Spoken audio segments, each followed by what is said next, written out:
So I saw a clip of this pastor the other day who was telling his congregation that man is made in the image of God, but woman, we don't know what she is. She's something else. And aside from just being one of the most hilarious things I've ever heard anybody say from the pulpit, it brings up something I see pretty frequently, and that is that people have a very hard time understanding what it is that makes us human. What is it that it means to be man, to be made in the image of God, to be Imago Dei? And so I want to talk about that real quick. It's actually very simple if you understand the words, if you understand the language, if you understand the culture, and you understand the energetics of it. So let's look at the word man.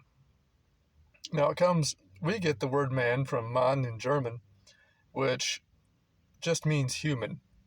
Man just means an adult human. It doesn't mean male or female as we use it today. Male and female are wer and wif. Wer like a werewolf, man wolf. Wif like the word wife. It just means man and woman, male and female. But the word man, the word man, just means human. Now, it's related to the rune manus, which is the rune of being an actualized human. Interestingly, if you follow the runes, there's a path to becoming an actualized human being. You're not just human simply by being born. There's a path of evolution and growth that you have to go through in order to get there. And that has a lot of really potent spiritual context there. But from the German, it goes back to Sanskrit, the word manu, or just the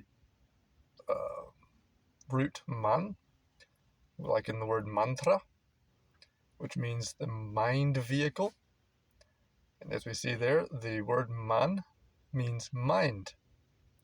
It also is related to the moon. The moon and the mind go hand in hand astrologically. The moon reflects the sun. The sun is the soul, the moon is the mind. So what makes us human is that out of all the creatures on earth, we are the creature that has mind. We are able to understand things that are beyond the physical natural realm. We are able to contemplate and reflect the nature and the things of God himself. So to be made in the image of God, to be man, means that we, unique in all his creation, are able to contemplate on God, on his nature, and to reflect this in our lives. That doesn't necessarily mean that everyone does. We have the capacity to do so, though. Just like in our modern times, the word mind is so often conflated with the intellect. The mind and the intellect are two different things. But whenever anyone nowadays says, oh, so-and-so's got a sharp mind, they're almost always talking about his intellect. Now, the intellect is Mercury. The mind is the moon. They're two different things. The intellect, intelligere in the Latin, means to pick apart from among. It's our filing and categorizing system, our ability to discern this and that, to differentiate. It's very important, vital for us to be able to function in reality.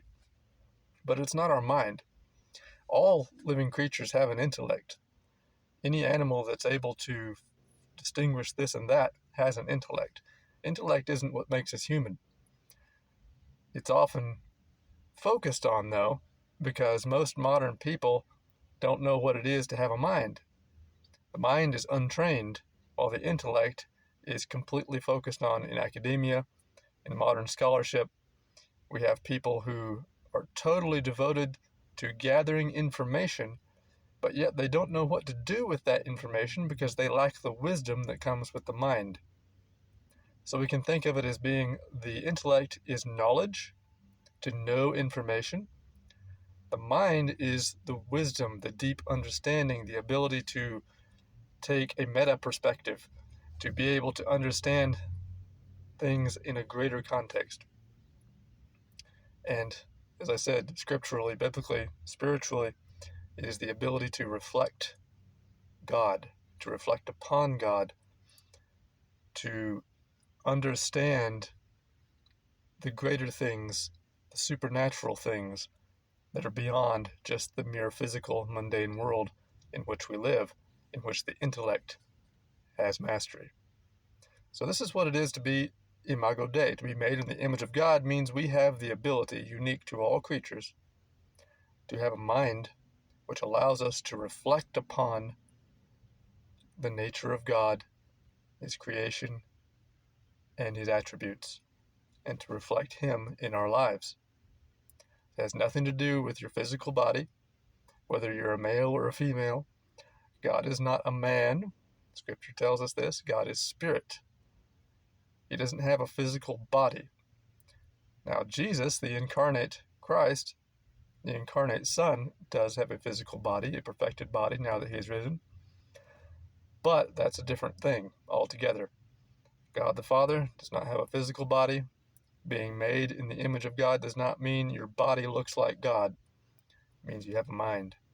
You're able to comprehend and contemplate the things of God.